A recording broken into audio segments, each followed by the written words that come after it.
30 পয়েন্টের ঝড় তুলল আরও একটা সিম্পল R3 স্ট্র্যাটেজি। আপনি মিস করেছেন নাকি ধরতে পেরেছেন? বন্ধুরা, স্টক মার্কেটের জগতে প্রতিদিন কিছু না কিছু হতে চলেছে। কেউ প্রফিট করে হাসছে, কেউ লসে মাথা ধরে বসে পড়ছে।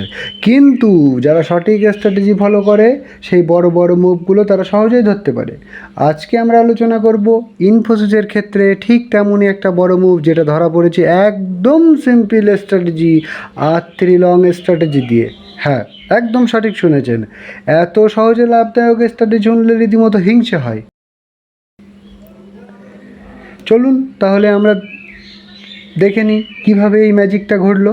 দিনটা শুরু হয়েছিল বেশ শান্তভাবে। ইনফোসিসের স্টক ওপেন শুরু হলো একদম R3 লেভেলের একটু কাছে, সেখান থেকে টুকটুক টুকটুক করে নিচের দিকে এলো। নিচের দিকে এসে চারটা খুলে দেখি, ওমা, ক্যান্ডেলগুলো সব সাইডওয়েজ নিচ্ছে, মানে গাড়ি ছোট্ট ছোট্ট করে স্টার্ট নিচ্ছে। অ্যাক্সিলারেটরটা এখনও কিন্তু চাপা হয়নি। ঠিক তখনই একটা বড় বুলিশ ক্যান্ডেল ধূপ করে এসে R3 লেভেলকে ক্রস করলো। ক্রস করার পরেই হলো ব্রেকআউট। এই মুহূর্তটাই হলো আসলে সোনার সুযোগ। R3 স্ট্র্যাটেজি যারা জানে তারা সঙ্গে সঙ্গে অ্যাক্টিভ হয়ে যায় এবং বাই নাও বাটনে ক্লিক করে, সাথে সাথে বাই নাও। এবার বলে ফেলি R3 স্ট্র্যাটেজিটা আসলে কি। ক্যামেরিলা পিভটের একটা অংশ হলো এই R3। প্রতিদিন হাই লো ক্লোজ দিয়ে এটাকে বের করা হয়। আর এই R3 হলো এমন একটা জায়গা যেখানে স্টক যদি ব্রেক করে তাহলে একদম আপের দিকে জোরালো মুভ দেয়। ট্রেডাররা একে বলে momentum trigger zone.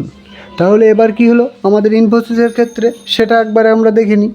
R3 break করার পর স্টক শুরু করলো একের পর আপ মুভ ক্যান্ডেল বানাতে, যেন দৌড়ে পালাচ্ছে। ঠিক সেই সময় যারা ট্রেডে ঢুকেছে তারা 20-30 পয়েন্টে হামেশাই নিয়ে বেরিয়ে গেছে।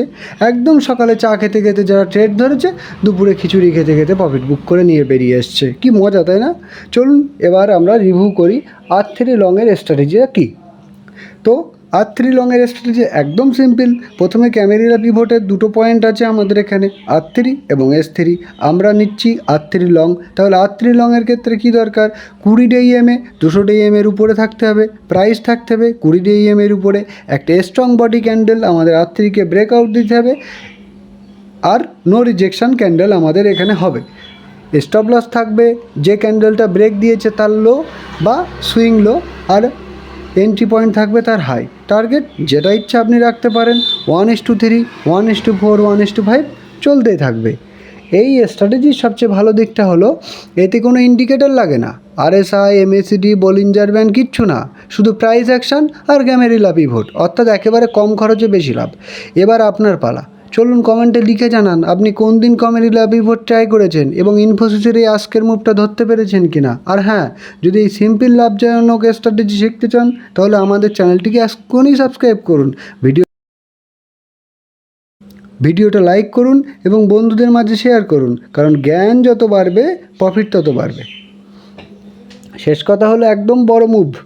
স্টক মার্কেটের একদম বড় মুভ ধরতে কোনো জাদু লাগে না, লাগে একটা মাথা এবং একটা ভালো স্ট্র্যাটেজি। আর আছে আপনার মাথা, স্ট্র্যাটেজি আমাদের আছে। চ্যানেলটিকে সাথে যুক্ত থাকুন।